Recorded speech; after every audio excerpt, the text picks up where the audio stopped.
George Foreman was born on January 10, 1949, in Marshall, Texas, and grew up in Houston's Fifth Ward with 6 siblings. Raised by J.D. Foreman, his mother's husband, his biological father was Leroy Moorhead. In his autobiography, Foreman candidly described his troubled youth, including dropping out of school at 15 and engaging in criminal activities. At 16, he persuaded his mother to enroll him in the Job Corps after seeing a television ad. There, he earned his GED and trained as a carpenter and bricklayer. With guidance from a mentor, he moved to Pleasanton, California, where he discovered boxing. Though initially passionate about football and inspired by Jim Brown, he shifted his focus to the ring. His dedication led him to the 1968 Olympics in Mexico City, where he won gold in the heavyweight division by stopping Jonas Sepulus of the Soviet Union. Foreman's power was evident as he inflicted damage early, forcing the referee to halt the fight in round 2. Foreman turned professional in 1969, making an immediate impact with a knockout win over Donald Walheim. He fought 13 times that year, winning all, including 11 by knockout. In 1974, he faced Ken Norton, a durable fighter who had previously broken Muhammad Ali's jaw. Foreman dominated, knocking Norton down 3 times in round 2 to secure a TKO victory. This extended his record to 40-0, 37 KOs. Later that year, he fought Ali in the Rumble in the Jungle. Despite being the favorite, he struggled against Ali's rope-a-dope strategy and was knocked out in the 8th round, marking the first loss of his career. Foreman remained unstoppable in 1971, winning 7 more fights, all by knockout. He avenged his earlier decision win over Peralta by stopping him in the 10th round and knocked out Leroy Caldwell in the 2nd round. With a 32-0 record, 29 KOs, he was named the #1 contender by both the World Boxing Association, WBA, and World Boxing Council, WBC. In 1972, Foreman, still undefeated, earned a title shot against Joe Frazier, the undisputed heavyweight champion. Despite Foreman's size and reach advantage, he entered the fight as a 3-1 underdog. The bout, known as the Sunshine Showdown, took place on January 22, 1973, in Kingston, Jamaica. Foreman dominated the fight, knocking Frazier down 6 times in 2 rounds. ABC commentator Howard Cosell famously called, "Down goes Frazier, down goes Frazier, down goes Frazier." After the final knockdown, referee Arthur Mercant stopped the fight, making Foreman the new heavyweight champion. Foreman's first title defense came against Puerto Rican heavyweight Jose Roman in Tokyo. Roman, though ranked number 7, was not considered a top-tier challenger, and Foreman ended the fight in just 2 minutes, one of the fastest knockouts in heavyweight championship history. Following his first professional loss to Muhammad Ali and a year-long hiatus, George Foreman attempted to revitalize his career with an exhibition event in 1975, Foreman vs. 5. The event was designed to highlight his dominance, as he planned to fight 5 opponents in one night. However, criticism arose when the chosen fighters were revealed to be journeymen with limited or subpar records. On fight night, Foreman was met with boos from the crowd and chants of "Ali, Ali, Ali" as he made his entrance.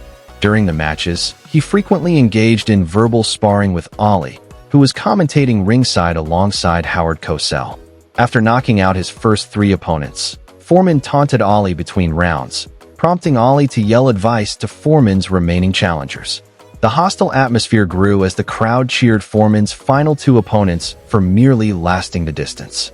Instead of rebuilding his image, the event cast further doubt on his capabilities. This skepticism persisted until his electrifying comeback bout against Ron Lyle. In 1976, George Foreman returned to professional boxing, determined to earn a rematch with Muhammad Ali.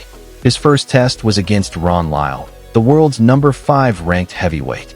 Lyle, a powerful puncher, had lost to Ali in 1975 but remained a formidable opponent. The fight quickly turned into a brutal slugfest. In the first round, Lyle rocked Foreman with a hard right hand, sending him stumbling. In round 2, Foreman nearly finished Lyle against the ropes, but a timing error caused the bell to ring a minute early, giving Lyle a chance to recover. The third round saw Foreman press forward while Lyle countered off the ropes. The fourth round became one of the most intense in heavyweight history. Lyle sent Foreman crashing to the canvas with a powerful combination. Though Foreman got up, he was staggered again. Just when it seemed he was finished, he landed a hard right, knocking Lyle down. Both fighters exchanged heavy blows, with Lyle knocking Foreman down a second time. Barely able to stand, Foreman once again beat the count. In the fifth round, both men were exhausted, but when Lyle hesitated, Foreman seized his chance. He unleashed a barrage of unanswered punches, sending Lyle to the canvas. Lyle failed to rise, giving Foreman a dramatic knockout victory. The fight was later named the ring's Fight of the Year. Foreman's next challenge was a rematch against Joe Frazier, then ranked number 3 in the world. Their first fight had been a one-sided victory for Foreman, and Frazier had since endured a punishing loss to Ali in the Thrilla in Manila. Frazier began the rematch competitively, using head movement to evade Foreman's power shots. However, a contact lens Frazier was wearing got knocked loose, affecting his vision. As the fight progressed, Foreman's punches found their target, dropping Frazier twice in the fifth round before the fight was stopped. Foreman ended 1976 with knockout wins over Scott Ledoux and John Dino Dennis. In 1977, Foreman faced Jimmy Young, a skilled counterpuncher who had beaten Lyle and nearly upset Ali. Foreman, who had just knocked out Pedro Agosto, arrived in Puerto Rico just a day before the fight, failing to adjust to the heat. Young frustrated Foreman early with his slick boxing and frequent clinching. In round 7, Foreman briefly stunned Young but couldn't finish him. Fatigued, Foreman struggled in the later rounds. In the 12th round, Young knocked him down, securing a unanimous decision win. After the fight, Foreman collapsed in his dressing room due to heat stroke and exhaustion. He later described experiencing a near-death vision of despair where he pleaded with God. Feeling a divine presence, he vowed to change his life. Foreman became a born-again Christian and stepped away from boxing for a decade. He became a minister, founded a youth center, and shared his story on Christian television. In 1987, at 38, Foreman announced an unlikely comeback, seeking to fund his youth center and challenge Mike Tyson. Many doubted him, especially after his first fight against Steve Zuski, where he appeared out of shape. However, he continued winning and, by 1988, had secured 9 victories, including a knockout over former champion Dwight Muhammad Qawi. Foreman fought into the late 1990s, retiring after a controversial loss to Shannon Briggs. A planned 1999 fight with Larry Holmes fell through, and in 2004, he briefly considered another comeback at 55, but ultimately decided against it. Beyond boxing, Foreman became a successful businessman, famously endorsing the George Foreman Grill. Foreman married Mary Joan Martelli in 1985, his wife until his passing. He had 4 previous marriages and fathered 12 children. His 5 sons, George Jr., George III, Monk, George IV, Big Wheel, George V, Red, and George VI, Little Joey, all carried his name, symbolizing family unity. His daughter Frida had a short boxing career before retiring in 2001. She sadly passed away in 2019.